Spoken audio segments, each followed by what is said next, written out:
It's 2023, not 2018, not 2016, not 2019. 2023. The Eagles have signed Julio Jones to their roster.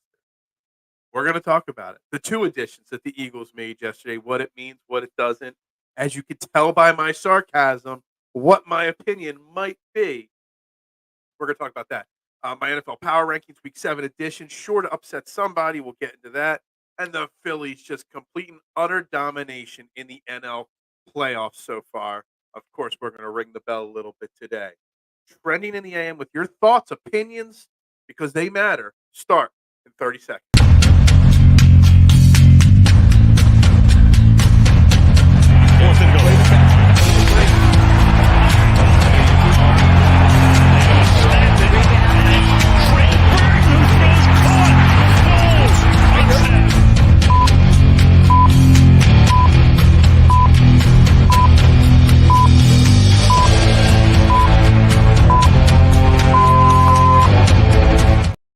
And a very good morning, everybody, and welcome to Trending in the AM right here on Philadelphia Sports Network. We're live, Facebook, YouTube. You know the drill. Likes, shares, subscriptions, notifications turned on. Do it all. Hit all those buttons you can. Helps the algorithm, helps this great show grow because it's the only sports talk radio show in the Philadelphia area where your opinions actually matter. So hit that button. It's free to do it. Hitting all those buttons I asked you to do, you don't gotta, it doesn't cost you a penny. Just hit those like and share buttons for me. Greatly appreciated. I'm your host, Phil Stiefel. You can follow me on all social media platforms, Facebook, Twitter, Instagram, TikTok, at Bearded Knowledge. So make sure you do that as well. Good morning, Peanut. How you doing? We got lots on the agenda today. Breaking news that we talked about yesterday. Howie Roseman needed to make a move. Wake up, Howie. Hello, are you there? That's what we talked about yesterday. All these injuries, especially to the defense. Howie Roseman woke up yesterday and decided today is the day. We are going to sign future Hall of Famer Julio Jones. That wasn't on anybody's bingo card. They had worked out Marquise Callaway the other day, some other lower level wide receivers, but they go out and get 33, 34-year-old Julio Jones off the scrap heap. And Eagles Nation rejoices. Well, I got word for you guys. Julio Jones does not play cornerback, and he does not play safety. I know he's an upgrade over Quez Watkins, even in his older age. But let me tell you something. That is not the answer to solve our defensive secondary problem. We're going to get into that. We're going to get into my power rankings. I really mixed them up a little bit. I thought I was going to upset a lot of people. I don't think they're that far off this week. We're going to dive into that. We know TMC loves my weekly power rankings. And, of course, the Phillies. Man, Mister, what's up? Phillies bats are live. Don't know if anyone can beat them. Mister, the Phillies are a juggernaut. I mean, so far in the playoffs, they played 8 games. They're 7-1. They have combined, outscored their opponents, the Marlins, the juggernaut Braves, and now the Diamondbacks, by a combined 46-13. 33-run plus-minus differential in 8 games. Holy cold, man, I can't believe it. What's up, Will Smith? How you doing? Again, hopefully Jada. I'm glad Jada let you tune in. I'm sure you're so sick of Will Smith jokes, so sick of them over your life. I'm sure of it. I would change my name to Bill or something like that, Bill Smith. Even more generic. But good morning. Make sure you hit that like button, guys. So we'll talk about Phillies as this show goes on, obviously. But I really want to dive into this Eagles team, and they also brought in a former secondary member from this team, Josiah Scott. He's been on the team the last couple of years. He was added to the secondary. He was signed off the practice squad of the Pittsburgh Steelers. We waived, cut, whatever you want to call it. Mario Goodrich. So it is what it is. Good morning, Troy. How you doing? How's Troy feeling? How's Mista feeling? How's Peanut feeling? How's everybody watching feeling about the additions of Julio Jones and Josiah Scott?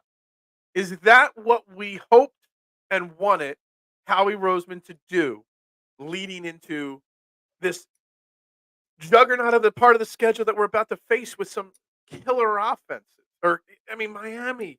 Like, is Josiah Scott the answer to really save our secondary? I don't know.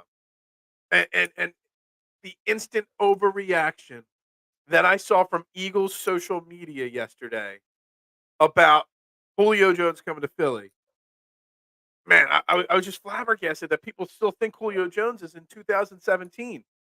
That's right. Let's go Phillies. We talk Eagles on this show mostly because that's the greatest hits, as I like to call it. That's what people want to talk. But man, the Phillies last night, that offense last night. What I don't understand, Troy, is why every city, every team that we play, first the Marlins, then the Braves, especially Strider. Now this week with the Diamondbacks, every player saying, Philly's not that bad. Their crowd's not that loud. They're a beatable team. And they just poke the bear nonstop. The announcers criticizing the Phillies, everybody.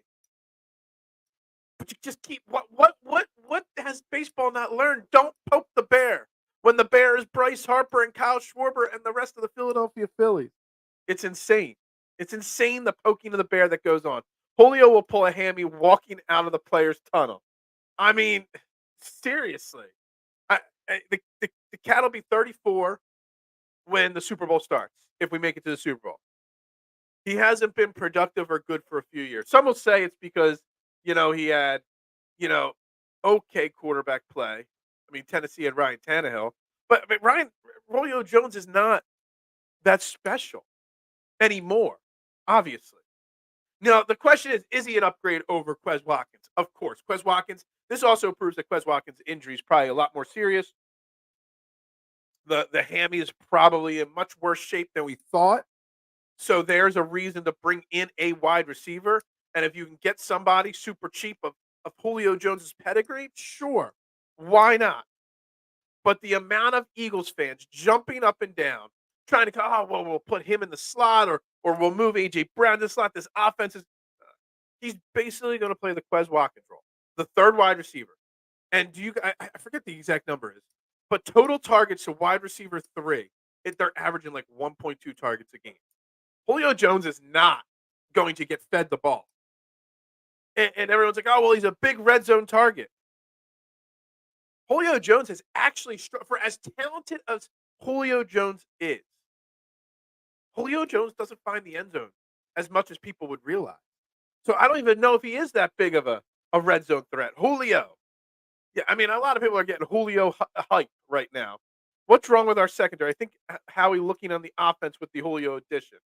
Well, our problem is that they're banged up beyond belief. Now, the one thing I will say about the lack of additions to the secondary, it's Howie having faith in the guys he has and realizing that maybe some of these injuries aren't long-term, that maybe Bradley Robbie will be back next week. Maybe Reed Blankenship will be back right away. Sidney Brown and Justin Evans must not be that far from returning if he has not made, as Troy says here, I want Chin or Simmons. Maybe he feels he doesn't need to go out and make those moves because these guys will be back soon. I still don't trust it. I still want to see Howie Roseman add a safety and add another cornerback, not named Josiah Scott. I mean, it's perplexing to me, the choice of direction to improve this team that Howie Roseman has done so far. And you would have liked him to make a trade if he was going to trade for Chin or any of these names that are floating around. You would like him to have done it by now. So if they're here for this point with the Dolphins game coming up and then all these other tougher games. Mr. Julio Jones is officially the oldest wide receiver. I don't know if that's official or not, but he feels like it. Smith needs to get his ass in gear. He's been slacking this season. His targets will go to Julio. His targets are not going to go to Julio, Mister, in my opinion. He's going to continue. Julio Jones is just going to be another guy. Just another guy that has a pedigree that might make defenses think a little bit more. That they might not be able to just leave their worst defender on Quez Watkins. They might not be able to do that to Julio. But if you expect Julio to be going out there and catching 100-yard games, 70-yard games, it's just not going to happen. That's not who he is. A.J. Brown is going to dominate targets. Devontae Smith, Dallas Goedert, DeAndre Swift, all these guys are going to be ahead of Julio Jones in the pecking order of mouths to feed. Signing Julio equals Mike Tyson fighting John Jones. Maybe. Signing Julio to me, I'm hoping. I had somebody tell me late last night it's got to be similar to the Ndamukong Suh, Linville Joseph signing. And I'm hoping that's the kind of that he brings a veteran presence to the locker room and he brings a pedigree, but isn't expected to carry the load. And I'm hoping that that is what Julio Jones does. Julio is the piece we've been missing. Yeah, no, it's not. Not at all. Blankenship will be back. Sidney Brown, Robbie will be all right. Exactly. Well, so Travis, again, like I want secondary help. I think we need another safety, another cornerback. But the lack of moves there tell me that Howie and the medical staff agree that Blankenship will be back right away, and Brown and Robbie and Justin Evans and all these other injured players are either going to be back this week or really, really darn soon. Because otherwise, then it doesn't make any sense. If we go into next week against the Dolphins with only 2 dress safeties, just like last week, then we got a problem. Then I have a question for Howie. 2 more. 2 more, then we get to fight for the ring again, Kyle. 2 more. At least you caught that. Yes, this Phillies team, 46-13, outscoring their opponents in their 8 playoff games so far. 33 points runs outscoring their opponents in 8 games. It's insane. This offense is unbelievably on fire, and not everybody's clicking yet. As much as we talk about the Eagles, not all having their best games yet. The Eagles haven't yet, or the Phillies haven't either. I at least see Julio as red zone target or run blocking. That's it.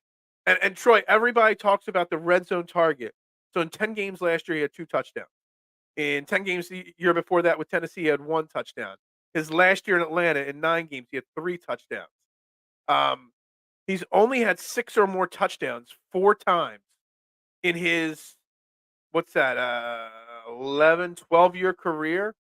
So no, never mind. I missed that 10 up there at the top in 2012. I mean, he hasn't been a huge red zone target over a while now. Like, and even then, with his talent, all those 5 and 6 touchdown years, you would have thought he would have had 7, 8, 9, 10, and that's just not the case. And I'm not sure why. So maybe he will be a red zone target, but maybe not. Maybe he will just maybe open up some room for some of the other guys in the red zone. The blocking for sure he is going to help. He's a big, strong guy. And look, Julio Jones wants a ring. He wants redemption for 2016. What was it, 28-3 game that they blew there? That's what he wants. He also, wants, revenge from 17. He wanted to win a Super Bowl in 16 and 17. So he's ring chasing.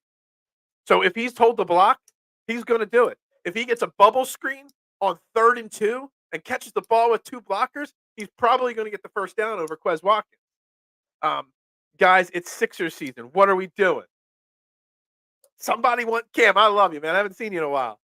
But you want to talk Sixers? While the Phillies are in the NLCS up 2-0, where the Eagles just signed Julio Jones and just had their first loss, and you want to talk the train wreck of the Sixers? Man, I kept thinking that this trade of James Harden was going to happen soon, Cam. But the gut feeling now from what I'm reading is it's stalled with the Clippers again. All over Terrence Mann. All over Terrence Mann. You worry too much, Phil. I don't worry. Not about sports. I worry about a lot of other things. A lot of other things stress me out on a daily basis. But this shit don't stress me out. This is just fun. This is passion and a hobby. Last year, Howie only had Kayvon, Epps, CJ, and Blankenship. No additions. Absolutely. Kayvon slightly stayed healthy. Epps stayed mostly healthy. Chauncey missed a lot of time, and Blankenship was a surprise. The problem is last year, Blankenship took that big boom and stepped forward. We haven't seen that with Justin Evans or Sidney Brown. Now, the injuries have affected that. So who's going to be that guy that steps forward like Blankenship did last year? Hopefully, once Sidney Brown gets healthy, they unleash him. And maybe he is that guy that plays that Blankenship role from last year. And if that's the case, then yeah, you don't need any more major additions in the secondary. I'd still like some depth. The fact that we were only dressing 2 safeties last week, in Terrell Edmonds and Reed Blankenship, and the Blankenship went down, that's just a roster. We talk about Howie manipulating the roster as much as he can. That's just a roster misstep on his part. Dolphins throw the ball more than Andy Reid. It's like arena football. Eagles need secondary help, and I agree with you, Mister. They do. And Josiah Scott, look, people, Josiah Scott's one of those guys like Craig James or Strat, that people just love these bad cornerbacks that hang around. And Josiah Scott's one of them. He's not good. There's a reason why he's on a practice squad for the Steelers and not been signed anywhere else. He's not it. He hasn't even been called up to a game yet. Wish I was rich. I would go to Arizona for a week and catch the Phillies, play the Diamondbacks. Man, I actually looked into it, and now after last night's loss, you can get tickets to tomorrow night's game for $21 on StubHub to the Phillies Diamondbacks game 3. Problem is the airline tickets, they're not just expensive. They're relative. You can get $400 to $500 round trip tickets, but the timing of them. You can fly out super late Wednesday tonight and get there really late. Go to the game, and then Friday morning you got to fly home at like 6, and they're the only 2 direct flights. Some of these flights are with so many layovers and long layovers. To get to Arizona, it's going to take you 24 hours practically, and I'm not being sarcastic. I've looked. It is not pleasant trying to fly to Arizona right now. Julio is on a mission, to get, just like Nick Castellanos put a ring on it, Julio wants a ring on it, and that is why he is here. And that's why he decided to come. We didn't even we heard about all the guys. They didn't even bring him in for a workout. They just snuck that one in under there. Like it came out in left field. Oh, you're working out Marquise Callaway. Sure, yeah. Rumors start to float that Zach Ertz might be coming back to Philly, which I would be okay with that. We're not getting much out of our backup tight ends, so maybe Zach Ertz. But Julio Jones that just sidles his way in there and sneaks in. You mean to tell me that the Eagles don't have a wide receiver in their system that can match or outdo Julio's mediocre stats? That's a problem. Look, we talked about it all offseason, needing to upgrade wide receiver 3, and that Zacchaeus was not the answer. That Zacchaeus was more the 4 guy, and we needed to see it. Look, I've been calling for Britton Covey to get some action at wide receiver just because I'm concerned. I've been concerned since day one with Quez Watkins. Now, I know the Eagles love Quez Watkins for some reason, but let me tell you something. And this is a great Phillies parallel. Quez Watkins is on the last year of his deal. He's trying to make some money. Quez Watkins is not making money in the offseason. He is barely going to get a contract from somebody because of the way he's playing, compared to Aaron Nola, who's playing for a contract, and Aaron Nola's out there dominating batters night in and night out in the playoffs. The Phillies are now 8-0 in his last 8 starts, and he's dominating. He's adding money to his contract, where Quez Watkins is costing himself. So Julio Jones is an upgrade. That people think that I'm not excited that Julio Jones is here in Philly. I like Julio Jones. I'm glad Julio Jones is here. Julio Jones is better than Quez Watkins. Julio Jones at 33, 34, hell, 40 years from now, Julio Jones will be better than Quez Watkins. But it's not this, oh my God, we got Julio Jones. It's not 2016. Man, could you imagine if we got Julio Jones in 2018 or 19? If Carson Wentz would have gotten him instead of having just Greg Ward and Boston Scott, like maybe things change in that story. But it's not that time frame. It's 2023. So you could get excited that Howie upgraded a position of need, but don't think it's an upgrade that's going to move the needle massively. It's a very slight needle mover. That's just what I think. I'm sorry, guys. When is the last time Howie invested in a safety? I get it, and I agree with you. That's why we drafted Nolan Smith and not Brian Branch at the end of the first round. I get it. Get it. Linebackers, safeties, just doesn't value the position. I think he values linebacker and safety like the rest of the league values running backs, Travis, and you're spot on with that. And I agree with you without a doubt. But it doesn't mean you don't need depth or something like that. And you know what? If you don't think Howie will go out and sign or trade for a big name, Jeremy Chin, any of the big names out there, that's fine. It's still there still needs to be more bodies. You got to have some bodies out there. You got to. And right now it's a problem. Peanut doesn't understand the Julio narrative in this timeline. He does. There's a narrative. Secondary help on the way, hopefully. Dave, I hope so, man. I hope so. I hope there is another move incoming. Now, it might be too late now. The day to make the moves was Monday or Tuesday. to have them ready to play Miami Sunday night. At this point, what you get is what you got is what you're getting. Bradley Robbie, if he plays, great. If not, Josiah Scott. They had to sign Josiah Scott to the active roster, so that's why they waived Mario Goodrich. Julio Jones was signed to the practice squad, so they'll elevate him for the first 3 weeks. So he's not taking a roster spot yet, technically. Um, what you got right now on this team is who you're going up against Miami. Kelly Green night at the Link, Sunday night football. And this is it's either going to be a raucous house that we crushed Miami, or Miami's going to run us out of the building because of our secondary issue. I got to get to work. Hey, Troy, thanks for checking in, my man. Listen in the car. You can plug your phone in the car. You can listen in the car. I know it's not as entertaining when you're just listening and not interacting, but have a fantastic day either way. I'll worry about the Sixers when Embiid and Harden play a freaking game. When is Harden going to the Clippers? That's the question. When? Not if, when. And honestly, I don't think they play Harden at all. I don't care. Whatever game one is next week or something like that, Harden is not playing in a Sixers uniform this year. I don't think they dress him. I don't.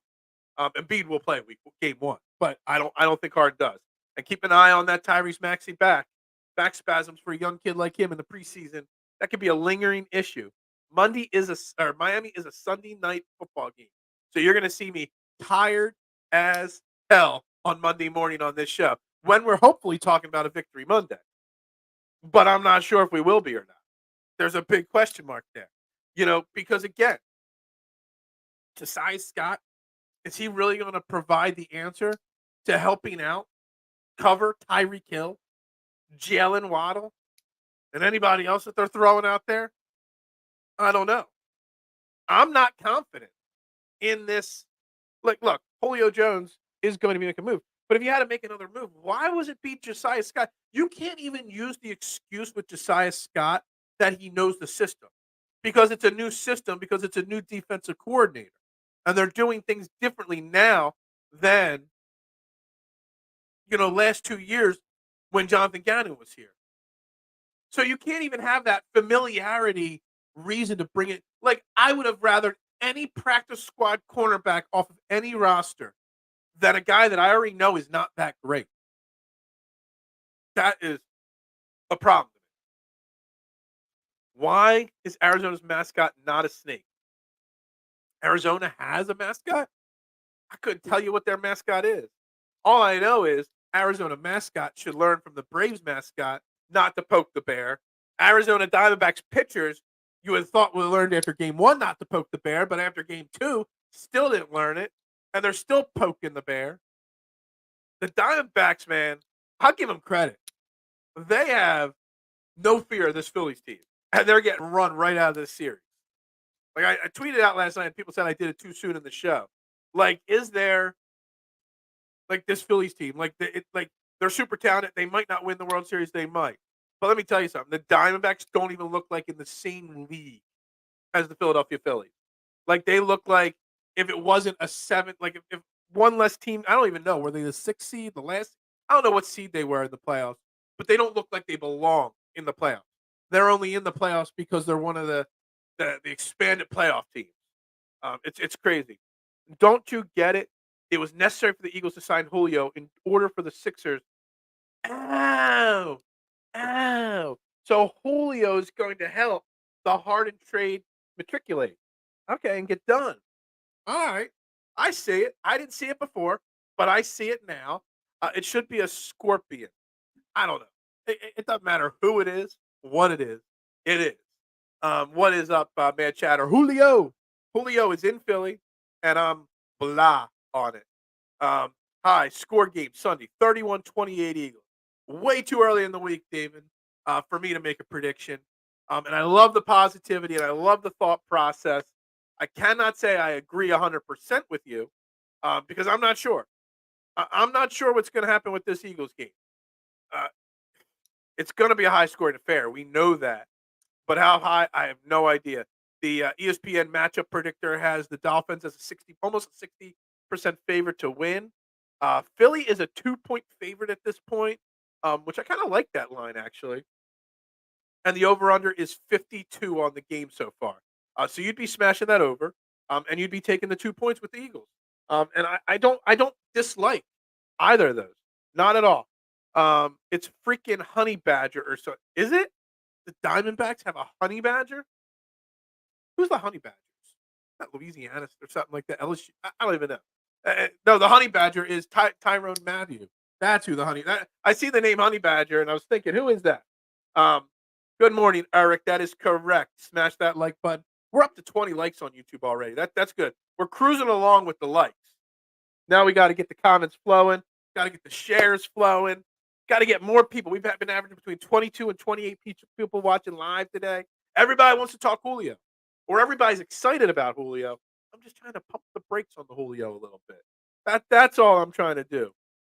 Uh, Morning, Eric. What's good? What's good with everybody else? Is everybody, I want to make sure everybody okay. Everybody's happy. I feel awful this morning, so it's all right. Just trying to pump the brakes on the Julio talk. Only reason being is because of the overreaction. Like, that's the thing. Like, everybody thought I was so against this Julio thing. It's not. It's the fact that there's so many casuals out there that are like, oh man, like, somebody even said in the comments, going to steal targets from Devontae Smith. That's not why Julio's been brought in here. Now, I would be curious if there's any Atlanta Falcons fans, or even Titans or Buccaneers fans. A lot of people did bring up that his veteran leadership in the locker room will help. And I'm curious on that because I've never heard the term Julio Jones and locker room leader ever in the same sentence before yesterday. And there's already a lot of egos. There's already a lot of personalities in this team. There's already a lot of leaders in this locker room. Do we even need somebody that's going to, quote unquote, be a veteran presence in the locker room? Is Julio Jones really going to teach A.J. Brown or Devontae Smith something that they don't know? Is Julio Jones really going to make that much of a difference in the locker room? Because some people are like, all right, well, you don't think he's this? Well, he's going to be a great veteran voice. Yes, Julio and AJ were teammates. So maybe this will help keep AJ Brown in check. Maybe he's already got buddies all over the place. I know Julio or AJ Brown tweeted out, big bra with something, yesterday because he was excited about it. I don't know if it does anything to me. I mean, like I said, it's better than Quez Watkins. It's better than Alamide Zacchaeus, or whatever. I'm still practicing. We're week 7. I'm still practicing some of these names. Do you pay Aaron Nola $200 million this offseason? Marshawn, if $200 million is the number, that's the number I got to give it to him. At this point, you got to pay Aaron Nola the money. He's been clutch the last 2 years in the playoffs. Andrew Painter's not going to be back next year, so you don't have that option. Zach Wheeler's going to be coming up on the last year of his deal. You got pitching problems still on this team. You got to pay. You don't need any help on offense. All the money should be spent on pitching this offseason. And you got Taijuan Walker's very mid. You got to pay Aaron Nola. I mean, he had a down season in the regular season, but he ain't letting it, I called him the wild card of the playoffs. Let me tell you something. He's living up to that. Living up to it. Salute to the Core 12. Everybody. Have a great, I love all of you, even if you're not in the Core 12. Julio is a good veteran presence. If he stays healthy, he's an upgrade to Quez. If he stays healthy as part of it, he's an upgrade to Quez, yes.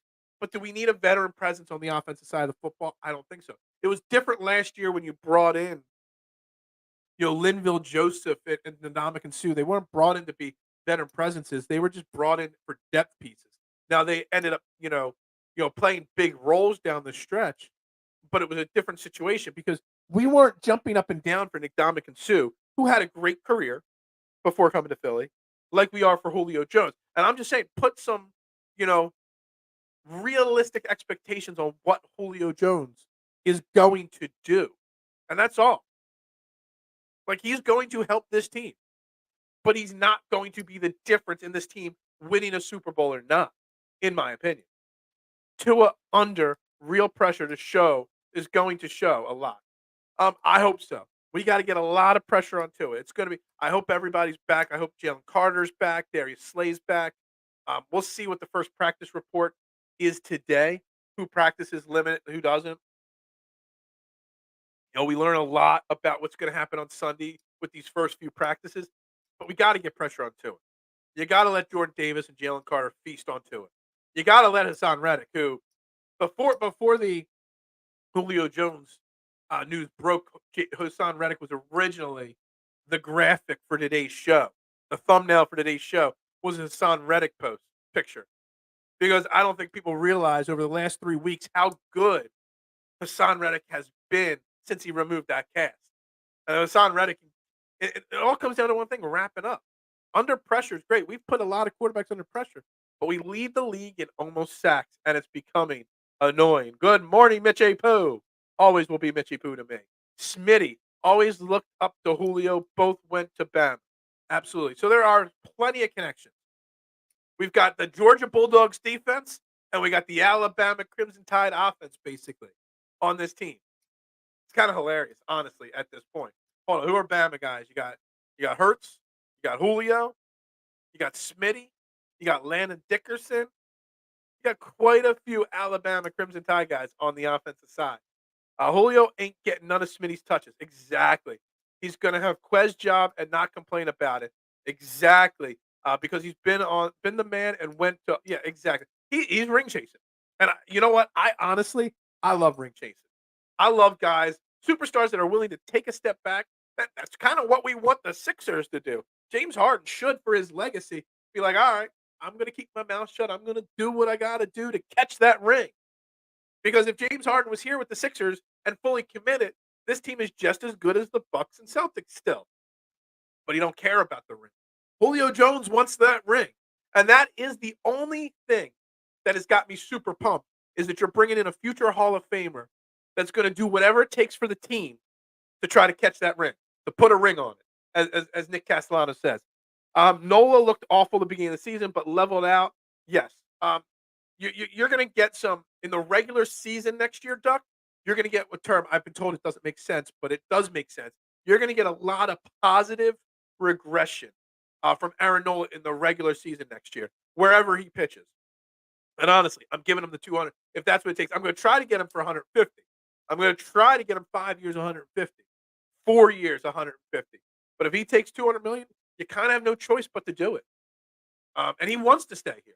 I just hope someone throws pillows out to break to his fall. Look, you know what? I don't ever root for injuries, and I don't like talking about them and all. But man, every time I see Tua get hit, I fear for the kid's life. He's not. I'm not a Dolphins fan, so to say. But let me tell you something. I fear for his life every time he takes a hit. I do not want to see him get a concussion. I want to see him play in the NFL. I want to see him struggle against the Eagles. I want to see the Eagles beat him, but I don't want to see. He is good for the NFL. So I would love to see him stay healthy, and it scares me. That ace pitcher from Japan, a possibility. Is it a possibility? Maybe. But there's something about those Japanese pitchers. They just don't tend to come to the East Coast too frequently.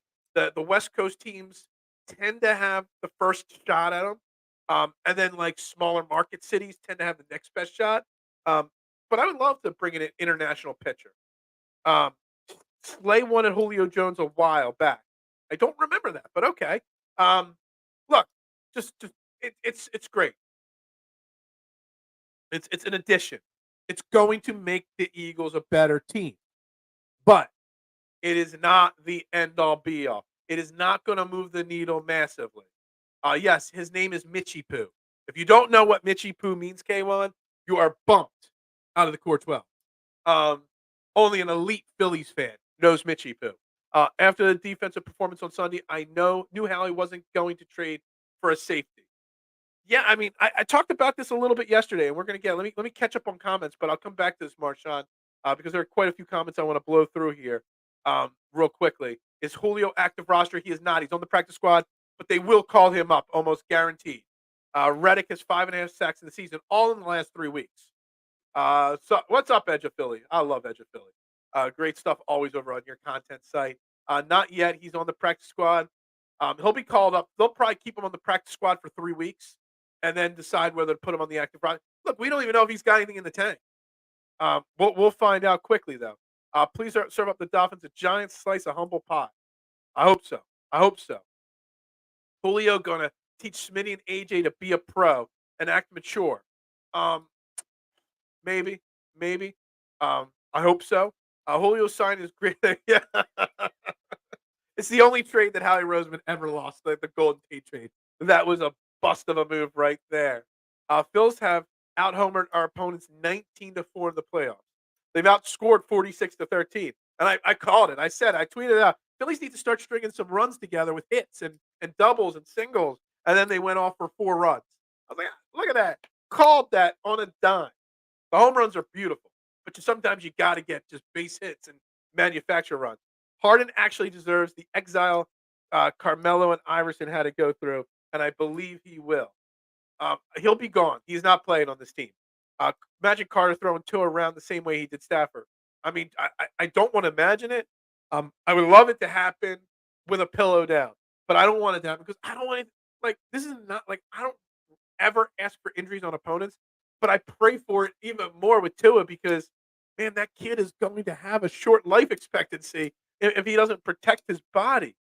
What's up, John? Good morning, my man. Phillies 7-1, 39 runs. I got 46 runs written down here. Marlins, Braves, D-backs, 9 runs total. I've got 46-13 in the playoffs. Maybe I'm messed up somewhere there. But yeah, 7-1. It's pretty awesome. I just claimed Jonas Smith off waivers. Is that good? I don't know. Is Jonas Smith even in the league anymore? I wouldn't know. We need secondary help. All right. So that's a great way segue back to Marshawn's comment back here. Where was it? There it is. After the defensive performance on Sunday, Howie wasn't going to trade for a safety. I think this is a fantastic comment. Why? Because we kind of hinted on it a little bit yesterday on the show. We'll hint on it again today. The offense is what struggled on Sunday, hence Julio Jones. The defense has injuries, but didn't struggle on Sunday. I mean, you take away that touchdown that they honestly let the Jets score, they gave up 12 points. The defense, with all the injuries, something about like Sean Desai is pulling like a Rob Thompson. No matter what weird, wild, wacky lineup he puts out there, it seems to work. Whatever player he plucks off of wherever does well. The Eagles' defense missing. I mean, they had one dress after Reed Blankenship went down. They had one listed safety active in the game. I mean, you've lost linebackers, safeties, defensive linemen, cornerbacks galore. Bradbury's missed time. Slay's missed time. Maddox has been out almost the whole year. And they're still holding it together. So, A, it's massive credit and kudos to Sean Desai. Adjusting on the fly nonstop. And that's what he was known for coming into here. And he's doing great. At halftime, assess where the defense is, and make the proper adjustments. 2 weeks ago, adjusting at halftime and putting Braden Robbie, who, hadn't even, practiced but twice with the team in there. And it was the right move. Howie does not look at this defense and see major weaknesses like we do. Now, I don't see major weaknesses. I see major depth issues.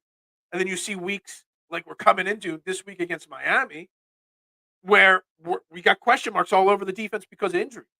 But Howie doesn't see it because Howie sees the end results. Howie doesn't see how we're getting to the end results, but Howie sees the end results, and the defense is playing well. A, it's a credit to Sean Desai. B, it's a credit to the players that are out there. Next man up mentality. But that's why you see the Eagles linked to wide receivers, linked to Zach Ertz at tight end. Hell, the Eagles were linked to Leonard Fournette yesterday, who is trying to get back into the league this year. Please don't sign Leonard Fournette. There is no need for Leonard Fournette. But Howie sees the defense not struggling, basically, and might not want to make the addition. And I think it's really interesting that you brought that up. We bring in a nickel corner, and he gets injured in his first game. Exactly. So you go out and bring in another guy in Josiah Scott. Is Jonas Smith one of Jada Pickett's spawns? I have no idea, but maybe. I doubt they will ignore the secondary help we need. Something great is coming. It's either going to be they're going to ignore it. So do we think they're going to ignore it, or do we think they're going to bring in somebody big, or are they going to make the splashy trade for Jeremy Chin, or are they just going to go out there and pluck somebody that they had their eye on off of somebody's practice squad. One or the other. But they got to do something. They do need the depth help. Julio is not a loudmouth. He just shows it on the field. He kills you quietly. Hall of Fame. He's definitely a future Hall of Famer. I was looking at his career stats more in detail this morning before the show. And man, that cat, man, fantastic wide receiver career right there. Smith basically the pitch job in Atlanta. He took Pitt's job in Atlanta. I don't think anybody's taking Pitt's job. Pitts needs to get out of Atlanta. That's more like it. That's why you don't waste such a top draft pick on a tight end when you have no other pieces. It's a wasteland at tight end right now. Jonah is a solid pickup. Okay. I mean, I got Mark Andrews on my main league. Someone just basically offered me Devontae Smith for Mark Andrews in a keeper league. Mark Andrews could be kept for him, and Devontae Smith would not fall into a keeper role because he was a second-round pick, so he can't get kept. And I declined it. I had to decline. I'm not giving up Mark Andrews in a 14-team league where you think tight end's a wasteland. In a 14-team league, tight end is a wasteland for sure. I'm not giving him up for Devontae Smith if I can't keep Devontae Smith. The Dolphins track team is going to eat our secondary for lunch. I hope they can hang in. Is Slay coming back too? We're going to learn a lot about Darius Slay today if he practices even in a limited fashion. The Slay and Carter injuries. I was made to feel last week that it was a precautionary thing. I was made to believe in the way I read into comments that if it was a big playoff game, that Carter and Slay probably would have played last week. So I would guess that they're both back this week. And you need them both back because of the track team. Let the Dolphins run out there. Goddard's been ruining me. Yeah, Dallas Goedert has not had a good fantasy season. And I'm just waiting for the shoe to drop on his injury because he's always injured as well. I work 7 to 4 Monday through Friday Eastern Standard Time, but I listen while I work. Hey, that's what everybody should be doing. You can listen while you're driving to work. You can listen at work. You can listen in the background. You can do whatever you want. It's probably not as fun listening when you can't comment, but that's why I do try to read everybody's comments so everybody sees. It's like your call-in show to a radio. You hear everybody's comments and they hang up and talk about it. That's why I try to read out loud everybody's comment. I try to make this as much like a call-in radio show as possible without the call-ins, just the comments. You know, someday maybe I'll be on the radio taking calls. Imagine the side picking between Joby and Josiah Scott. Walk a mile in the shoes. But yet he's made it work so far. And that's what's almost shocking. Because I honestly, I had concerns about Brian Johnson calling plays, but I bought into the narrative like everybody else that Brian Johnson and Jalen Hurts' personal connection was going to make it fine, which it's not. I had more concerns about Sean Desai because his 1 year as a defensive coordinator was the Bears 2021 season, which was atrocious. I had concerns about Sean Desai because he's a Vic Fangio disciple. What has Vic Fangio ever done? But Sean Desai has massively impressed me in these last couple of weeks, how he's managed all these injuries. Now, will it catch up to him this week against the track team known as the Miami Dolphins? I don't know. Julio, fresh. I don't know. Is he even in shape? Joby and Scott is one of those players a fan can replace in the offseason. Yeah, well, the thing is, though, we didn't replace them. We kept them. We're right back to Josiah. I'm waiting for Strap to get a call or to post a tweet that he's back on the practice squad or whatnot. You know, if Craig James was still on a practice squad and not actually making plays for the Jets against us, which who thought Craig James? One of my first interviews I ever had, one of my first podcast groups, had Craig James on the show. And I tried so hard to get him to bust on Jim Schwartz because that was the defensive coordinator at the time still.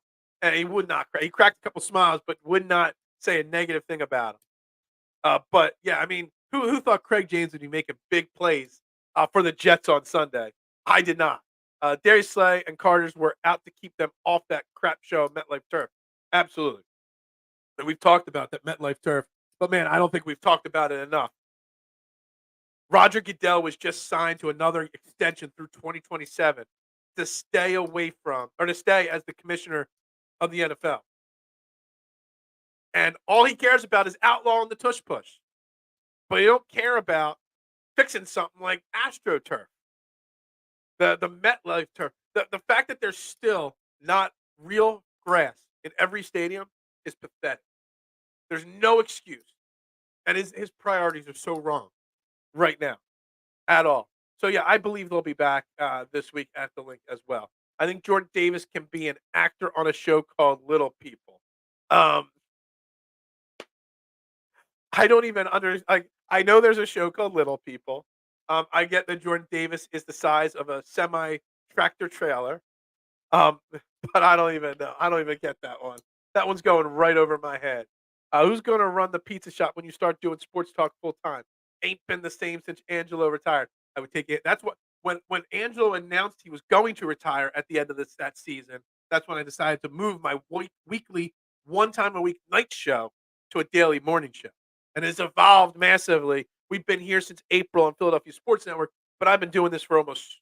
I think I started it in November of 2021 trending in the AM. So we're coming up on 2 years of every day in the morning.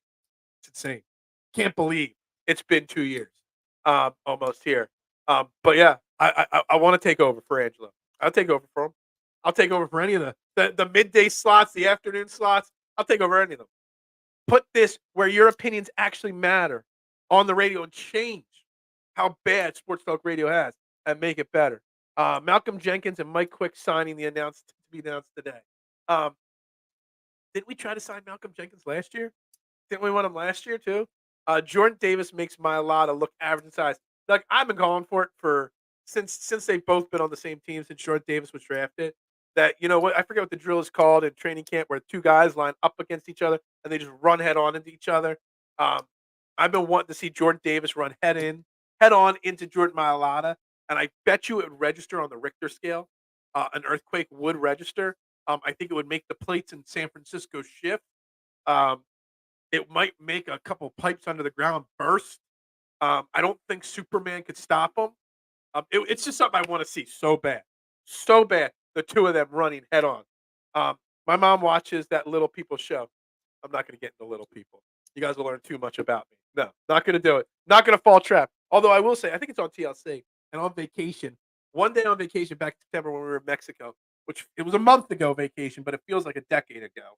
Um, we got stuck watching like 600-pound life. We sat down to have breakfast, room service, put it on. And next thing you know, it was 12 o'clock in the afternoon, and we were still sitting there watching it. So you get trapped into those weird, funky shows sometimes. Desai is already an upgrade over Gannon. Brian Johnson needs to figure it out how to maximize and capitalize on the dynamic playmakers he has at his disposal. It makes my stomach churn with Groundhog Day offense. I feel your pain and frustration in this comment. I really do. Because I feel it, and a lot of Eagles Nation feels this comment here. Is Desai an upgrade over Gannon? Probably. Maybe not as much as people realize. Jonathan Gannon, we all, including me, crapped on him nonstop, rightfully so. But he did have a top 10 defense last year with the Eagles. And you know what? The Cardinals aren't winning a lot of games, but they're playing really solidly. They're considering their situation in Arizona. But Desai is an upgrade, and he's having a lot more adversity he's got to face this year than last year with injuries and stuff like that. Brian Johnson, on the other hand, I don't know what to do with him. You know, you're going to have to consider pulling play calling duties away from him. You're not going to fire him this early into his career. Somebody will pick him up in a heartbeat and whatnot. But you got to consider the play calling duties to be changed. I know Nick Sirianni doesn't like doing it, whether it's your passing game coordinator, your quarterback coach, somebody else has got to step in. And this is where that veteran offensive assistant should have been brought in the offseason to help him through this. Got to. And it's a shame. But Brian Johnson isn't going to get fired. If it stays the same, you're just going to have to take play calling duties away. Mailata and JD would make great actors, that funny and entertaining. Mailata for sure. I mean, Mailata obviously has got the singing down. And Jordan Davis has got a personality, beyond personality. Oh my God, she watches the six. I do too. I mean, I don't watch it regularly, but I do occasionally when I have when it's there, and it just sucks you in. You watch the first 2 minutes of the show, and it just reels you in. You can't stop it.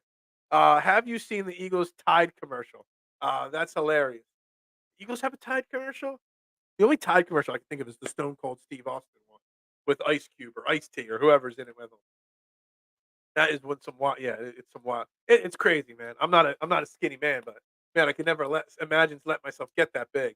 In that show, there's always a point where they ask that poor doctor if they're undernourished. Yeah, Doctor No is his name. I can't understand a word he says, but it is what it is. The side makes adjustments in game. Gannon just didn't, or wouldn't, or couldn't. Um, I agree. Desai makes adjustments in game. Again, what he was known for when he came here was his ability at halftime to assess and adjust. And your part that says Gannon just didn't, wouldn't, or couldn't, I'm going to say Gannon just all of the above. That was his problem. But you still can't take away from the fact that the Eagles defense was a top 10 defense last year. And they had injuries too. Chauncey Gardner-Johnson missed 6 games. Jordan Davis missed time. There were injuries last year. So let's Derek Barnett injured last year. Derek Barnett, guess what? Knock on wood. Who had on their bingo card 6 weeks into the season? Derek Barnett playing every game. Derek Barnett, 0 penalties. Who would have thought? But yeah, Gannon just didn't make the adjustments necessary in game. Some of these people just want to be on TV, I think. So you sit there and eat yourself to 600 pounds just so you can get on TV. Like I've seen ones where they got to get like crane lifted out of their houses, man. Like it's disgusting. It's disgusting. And I know there's a lot of mental issues that go into it, but man, somebody's got to tell you at some point you got to stop. And I mean, like, and you know how hard it is to get that big. Like I've ballooned up lately to 228, like, and I'm already working my butt off to get it down. Actually, I ballooned up to 230, and I've got it down to 228, and I'm working on 225. Like once you get to a certain point, you just gotta like I don't get it. I don't get it at all. Um, but I bet it's awesome. What was Duck saying? The Thai commercial. Gotcha. Somebody else can have Brian. Look, Brian Johnson. I mean, there was plenty of talk in this offseason during the coaching cycle. Johnson didn't get any coaching interviews, but we promoted him to offense coordinator because we knew somebody else would take him. And there was a lot of conversations around the NFL that Brian Johnson this year will be one of the hot commodities as a head coach. Now he's struggling as offensive coordinator, so now this year maybe that slows down that talk. But Brian Johnson is a commodity because people are going to see Jalen Hurts last year and think he's going to do that with our young quarterback. It doesn't always work out that way. Shane Steichen is proving that maybe Shane Steichen had a lot more to do with Jalen Hurts' success last year than Brian Johnson. Poor Shane Steichen. Poor Indy, man. Anthony Richardson, can't say that I was a huge fan of him coming out of the draft, but he was showing some flashes, and the offense was moving, and the team was playing well. And now they're stuck with Gardner Minshew for the rest of the season because Anthony Richardson is gone for the year. I gotta say, on a side note with the Anthony Richardson stuff, doesn't it seem like Jim Irsay is like? I mean, we know Jim Irsay is a nut job. He does something a little bit too much. But there seems to be some public discussion about whether Anthony Richardson gets surgery or not, whether he's out for the year or not, whether he rehabs his injury, and it's playing out in the media. And we're not seeing a lot of it because we're not in Indy, but I've seen little glimmers. But it seems like what Anthony Richardson wants to do with his injury is different from what Jim Irsay wants to do with the injury. Jim Irsay's winning. It's really interesting. It's really weird. But Shane Steichen definitely played a role in it. So somebody else can have Brian Johnson, Marshawn. Someone else would take him. The family members in that show absolutely agree with you. The people that enable it, it's absolutely. It's got to be tough keeping your weight down working at a pizza shop. Honestly, it's not as hard as people think. I mean, I eat pizza all the time. You just got to watch your amount of pizza you eat, amount of cheese. Like I eat a pizza, a cheesesteak, a hoagie every single day. I had a pizza yesterday, and it was a good pizza yesterday. Different but good, and I ate 4 slices of it, so that wasn't good. You just got to watch what else you eat throughout the day. You got to stay active. Plus, I'm always on my feet burning calories. Running around the restaurant, doing different things. You burn a lot of calories in a restaurant working. Brian Johnson will get the opportunity and we'll figure it out. Exactly. I haven't lost as much confidence in Brian Johnson as other people have. I've lost confidence in his play calling, but as an offensive mind, I haven't. You got to give him some of the. You can't give it all to Shane Steichen last year. You got to give some of the credit to Brian Johnson. Maybe he's just not a play caller. Maybe it's taking him a little longer than others to figure out how to play call. Shane Steichen wasn't a stellar play caller instantly when he took over duties. And look, Brian Johnson called plays in college. Kyle Trask got drafted in the NFL because of Brian Johnson, his offensive coordinator. So Brian Johnson's got it in him. He's just struggling to adjust. Now you got to find a way as Nick Sirianni, as the head coach, to help take some of that pressure off of him. Maybe taking play calling duties away for a little while. Let him step back for a game or two and then give it back to him. You got to do something. Family members are terrible enablers, absolutely in everything in life, not just in the 600-pound life. The fact that we've spent so much time talking 600-pound life on this show today has made my day. It's hilarious. We're going to take a quick reset in a minute here. Let me get caught up on comments. Another thing, Nick has to be more aggressive too. I don't like the fact that he won't put up 40 and 50 burgers. That's been a problem since last year as well. Would rather hover around 27 and hold teams under. If you can go ham, do it. Look, they've always had problems keeping the foot on the gas. You don't see that problem with the Phillies putting up a 10 burger last night against the Diamondbacks. That 13 and 20 to 23 or some without Lane, that's a big ass problem. Yeah, I'm hoping Lane Johnson plays on Sunday. I think there's a slight chance that he plays on Sunday. If not, they better have a game plan to give Jack Driscoll help because that's an issue. Jack Driscoll cannot be left on an island all by himself. Just can't do it. And I don't even know if Jack Driscoll can't do it. And if Jack Driscoll fails and has to get pulled, I don't even know who the right tackle is. The next man up at right tackle. Maybe you move Steen to right guard and put Opade at right tackle. That ain't gonna win any fans over. I don't know. But you got to hope. And the injury, they said it's a grade 1 sprain, so it's more day to day than weeks. So there is a chance that if he can handle the pain tolerance, an 80% Lane Johnson's better than Jack Driscoll at 100%, that you see Lane Johnson out there on Sunday. I really hope so. Have you not 300? How you not? Yeah, man, no. The highest I ever got was 260, and that was before the pizza shop. But I've always had a weight fluctuation issue. I've ranged from 260 to 190, and everything in between over the last 15 years. So, yeah. Are we going through the OC quarterback cycle that we did with Wentz and Reich and Steichen and Hurts and starting? I don't know. Look, we lost Reich, then we went to Press Taylor. It didn't work out well. Sometimes a quarterback gets into a rhythm with a certain guy, and when that guy moves on, there's a hard adjustment period.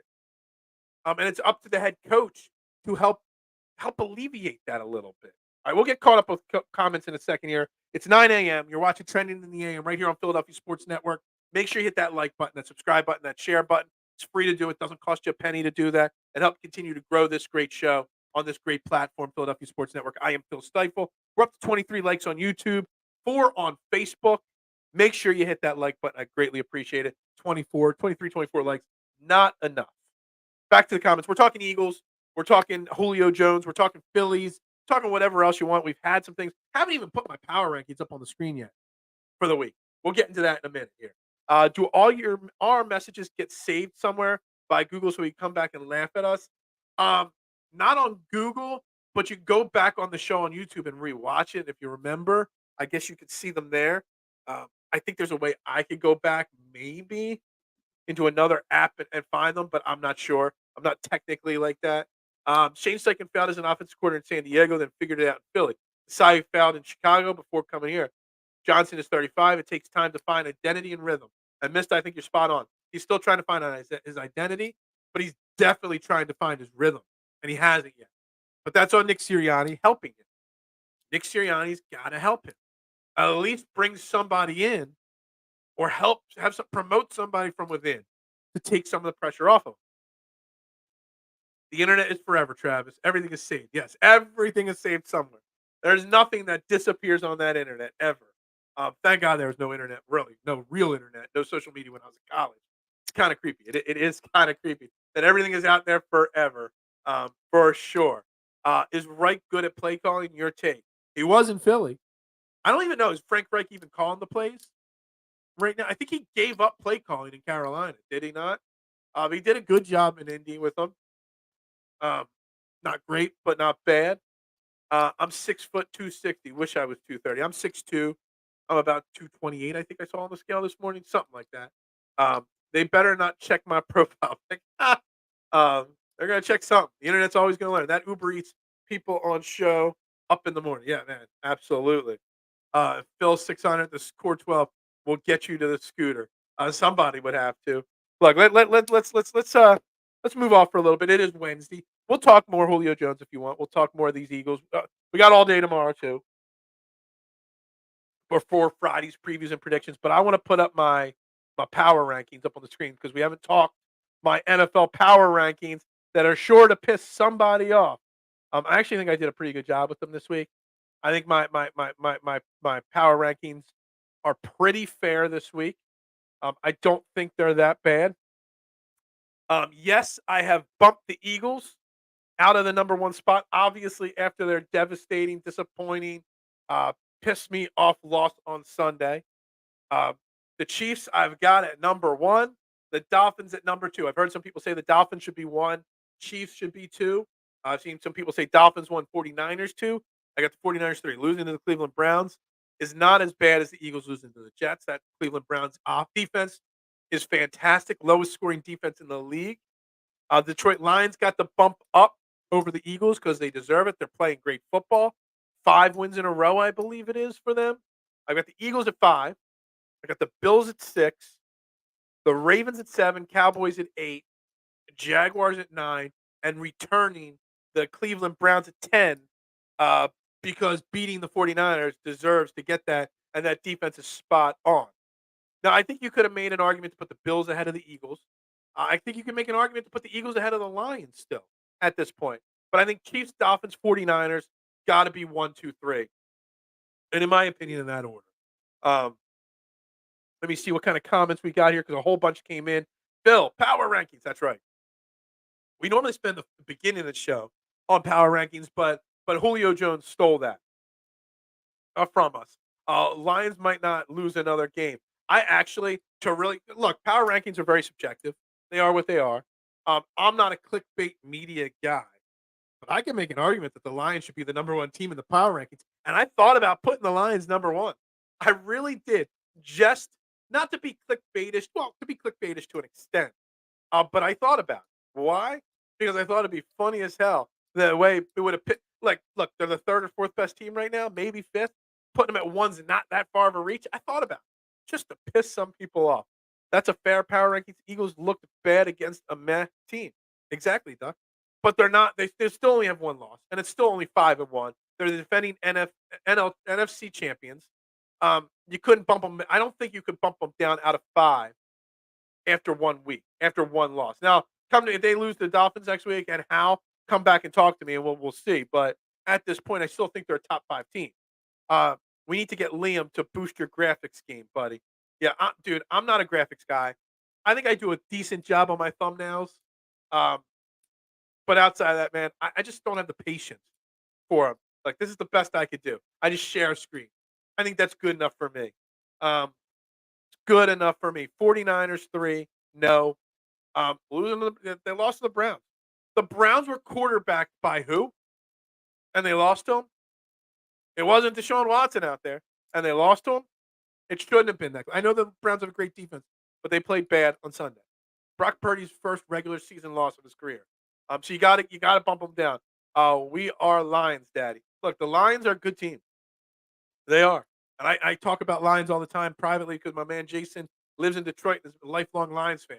So we talk about them a lot on the side. And they're a good team. I got to say, not bad. Eagles better than 49ers. I thought about putting the Eagles up ahead of the 49ers. I did. Said that would have pissed a lot of people off as well. I think who's in my top 5 is right. I think you can interchange those 5 guys in any way and make a strong argument. CJ was right after all. More talented than the Eagles. Stop. No, maybe, but no. I think we should be number 2. I thought about keeping the Eagles in the top 3. I really did, Travis. I thought it would piss too many people. I didn't want my notifications to go off so bad. If I put the Eagles 1 or 2, man, my notifications would have been blowing up nonstop. No, would Lions beat Chiefs? No, probably not. Probably not at this point. If you tweet Lions number 1, tune in and argue to promote show would be yeah, it'd be falling into the Cilio, um, it'd be the Cilio, clickbait style of doing things. I'm surprised Phil can work the share screen 3,000, but yeah, I'm an idiot, but I'm not that dumb. Share screen is easy. I can also stop the share screen. I can also adjust the size of the share screen or the angle of the share screen. I'm not completely helpless. I'm slightly helpless. I'm only a little helpless, okay? Eagles been fighting to get another championship trophy. The Lions come out of nowhere and steal the Lombardi trophy. Um, oh my god. Could you imagine that? I already was just chatting with my man Jason that if the Eagles face the Lions, how can we get them in the championship game against each other? Philly versus Detroit. Man, it'd be hilarious. But it's been a long time since the Lions even won a playoff game. Would 49ers beat the Dolphins? That would be defense. That would be the ultimate display of defense versus offense. It'd be interesting. It'd be a good matchup. It'd be a very interesting matchup. I don't know. I don't know if I don't know which way I would lean in a matchup on that. Depends on a lot. Mister, I don't think they win before us. Football gods haven't forgotten them for wasting Megatron. How about wasting Barry Sanders? How about wasting Rodney MVP? I'm just kidding about Rodney Pete. I just love to say Rodney MVP. Um, do clickbait a little. We want a show to grow. Yeah, I mean, I have gotten a little bit clickbaity-ish with some of the things I tweet occasionally. Nowhere near to the level of some others, um, but it's just so hard for me to do it. It's just not my personality. I want this show to grow. I want my reach to grow, but I want to do it the right way. And doing it the right way does work sometimes. It just takes a lot longer, but it is what it is. All right, we're gonna take the share screen down. I see. I even know how to take the share screen down without doing anything wrong. Like I'm smart. I'm smart, people. I know what I'm doing.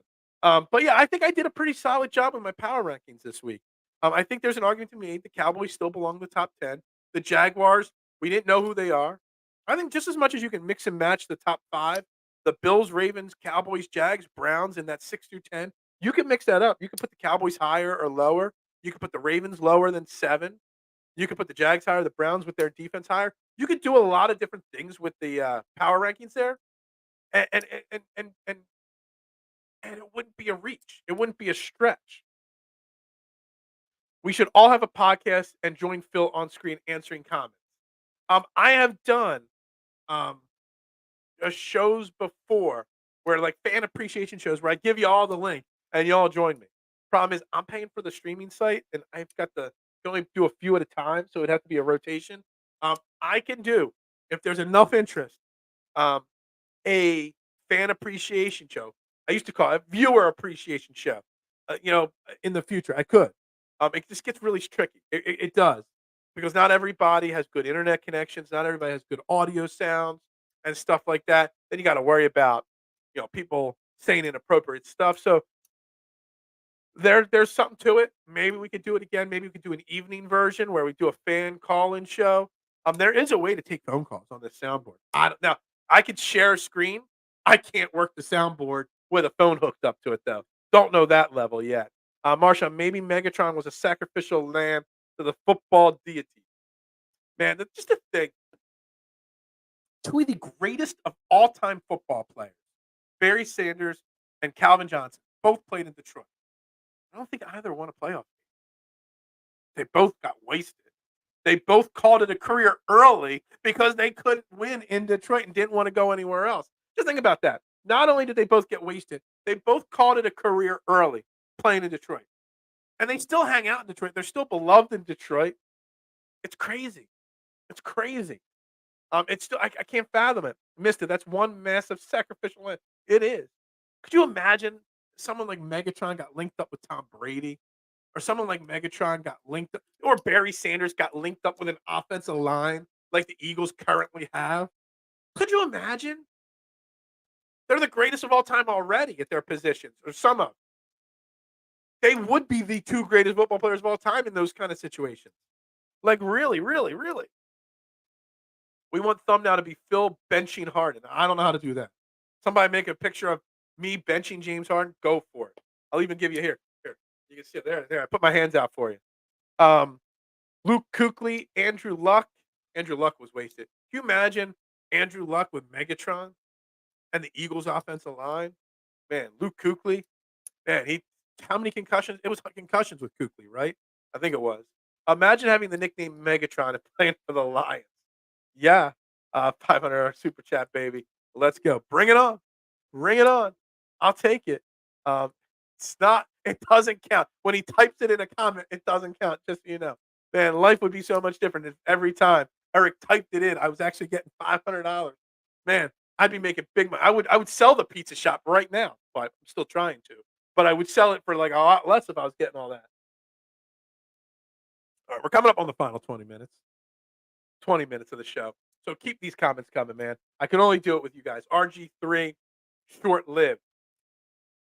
Yeah, but I don't know, Travis, if RG3 would have had much better of a career than he had if he stayed healthy.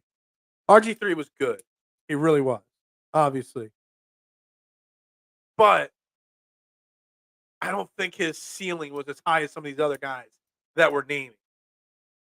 I've been trying to sell my pizza shop for years. Nobody wants to put the work in that my wife and I do, so it's impossible. It's near impossible to sell. Um, I would like to change some things in my life, and selling the pizza shop would do that. Um, but I still do it every day. Been there over 15 years. Just think of it this way, Marshawn, and why I want to sell it. I'm about to turn 43 in a couple weeks. Well, like 6 weeks. Um, Actually, looking at the calendar, maybe 8 weeks. I don't even know. In December. I started my first job working at a pizza shop when I was 14, pizza peddler in Westchester. Okay. I am almost 43. Started at 14. That's 39 years of working, 29 years of working. And outside of the 2 years I spent on a cruise ship, every other moment of my life has been working in a pizza shop. So 27 of my 29 years of working has been in a pizza shop. Time for something else. I don't even know if I can do anything else, but I like to try.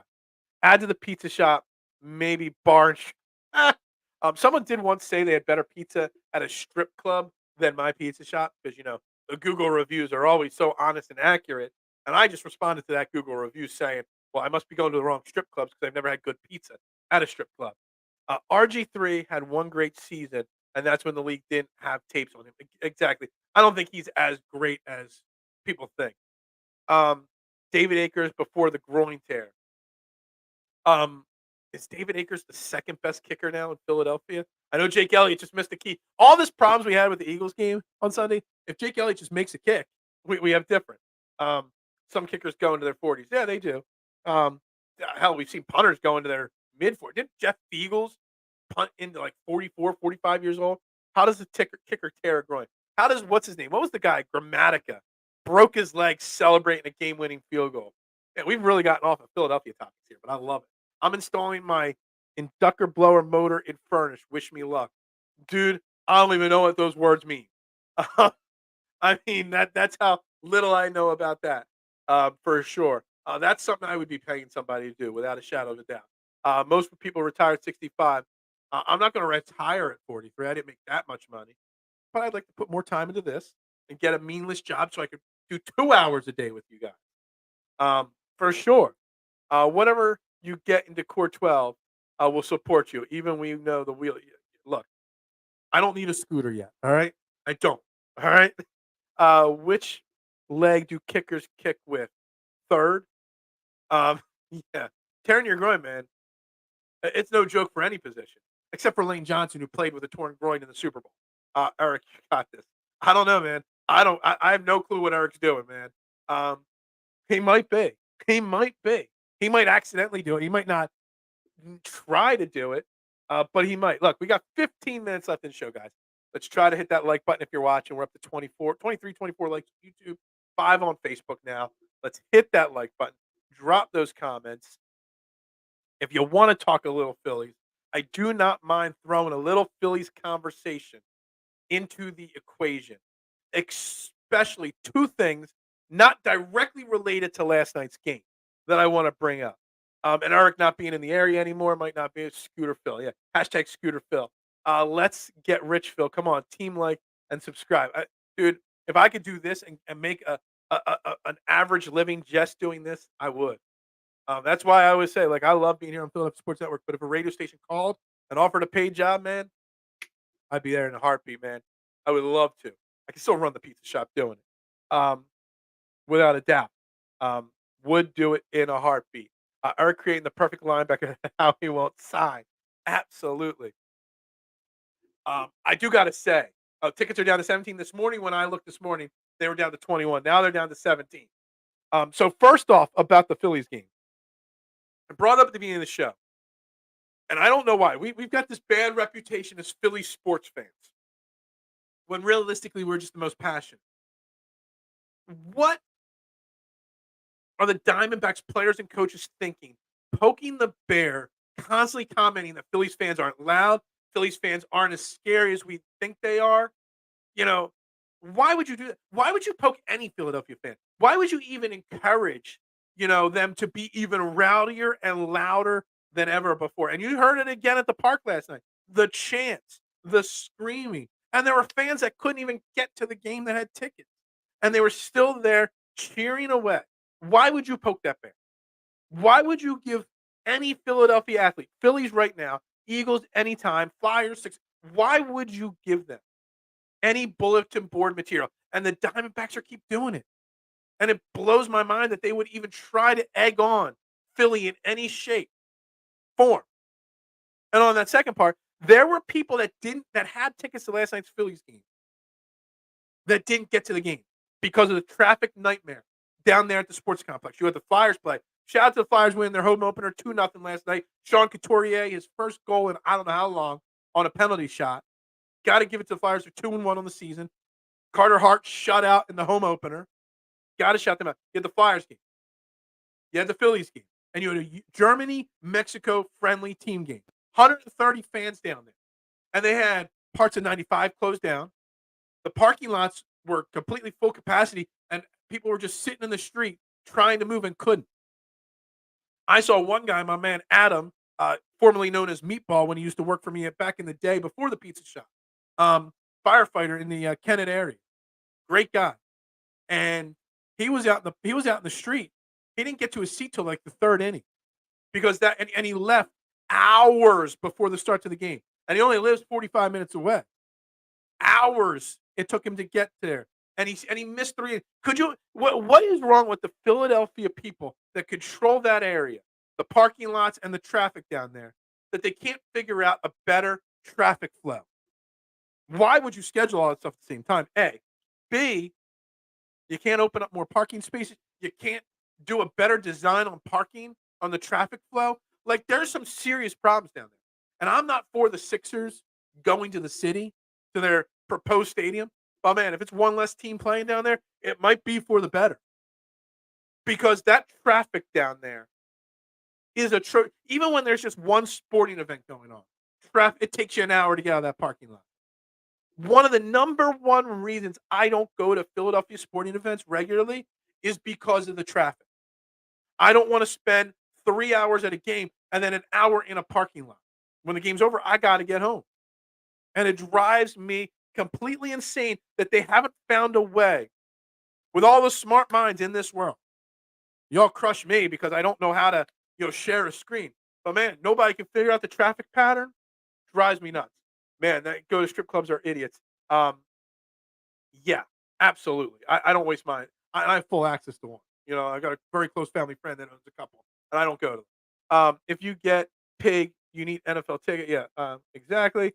I never bought into the idea of what makes you happy, but after years of being a corporate employee, I'm thinking living on a beach or travel. Dude, it's my dream to live in the South somewhere, buy a beach, go to the beach every day. I would do it in a heartbeat if I could. I would. Traveling, I would love to. If I did this full time, I could travel and do this on the road all the time. I'd be okay with that. Um, when did Diamondback become a team? A long time ago, but they're not a really good team. Don't expect the Flyers' good games to last. The D is shit. Yeah, HC, I don't have high hopes for the Flyers. They're rebuilding. I know that. But you got to give them credit. Home opener. You got 18,000 fans for the home opener, and they went out and put up a good thing. And look, I joked about it a couple days ago. I didn't even know Sean Couturier was still in the NFL. Sean Couturier is not even 30 yet. Think about that.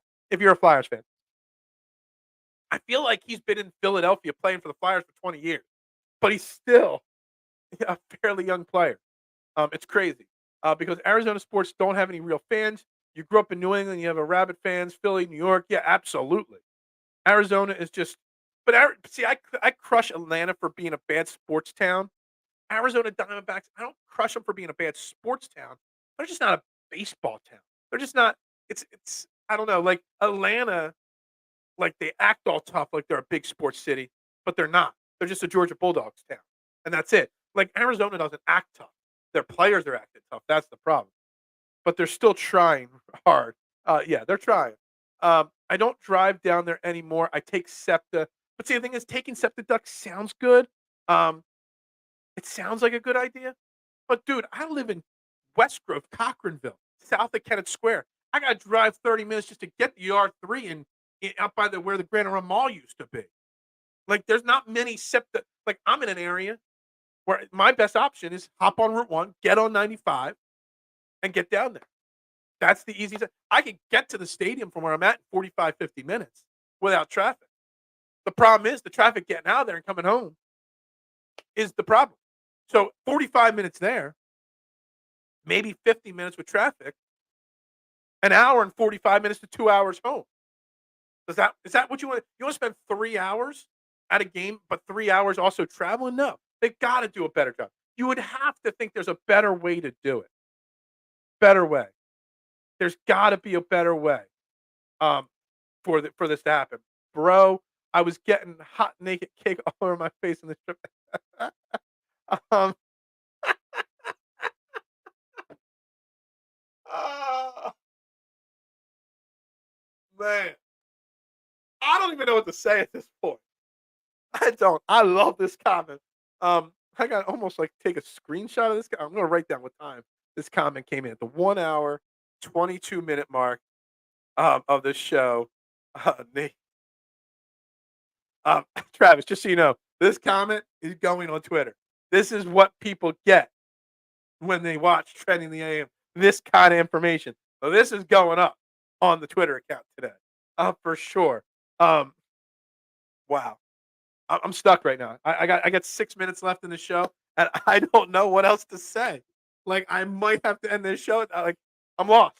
Um, there's got to be a better way parking. There's got to like man, I don't know what it's like up in Buffalo, Bill's Mafia, but you only got that one, and I don't know how the transit in and out of the parking lot is and stuff like that. But if you ever come to Philly and go to a Philly sporting event, it's a nightmare, and it has been always. Yeah. Oh man, exactly, Doc. This is why I don't do it. I don't like paying for a tease. What's up, Chuck? Philly fans support their teams when they give max effort. 1-13 Eagles teams in the early '70s sold out the vet. New subscriber. I appreciate that, Chuck. Great subscribe. I'm here every single morning, 8 a.m. talking all Philly sports. Appreciate the subscribe. I appreciate the comment. We do. We're passionate about our fan base. But man, I'm passionate about that parking lot situation down there as well, and it's why I don't go, dude. The amount of Phillies games I went to at the vet back in the day when I was a kid in the '80s, early '90s, didn't matter. We're passionate fan base. Yeah, don't get addicted to anything. First off, strip clubs can cost you a lot of money. Um, Big Patty, maybe you might have lost a few bucks there. I'll know if you're watching based off of that. So anyway, it's 30 minutes south, pretty empty town. But the problem isn't the distance. It's how you get out of the parking lot. Does it take you an hour and a half when you're ready to leave the game? I know a lot of Bills Mafia fans like to hang out after the game. Eagles fans do too. But does it take if you want to leave immediately after a game? Does it take you an hour plus to get out of the parking lot at Orchard Park? My guess is probably not. Problem is that the Philadelphia sports complex they only open like two exits.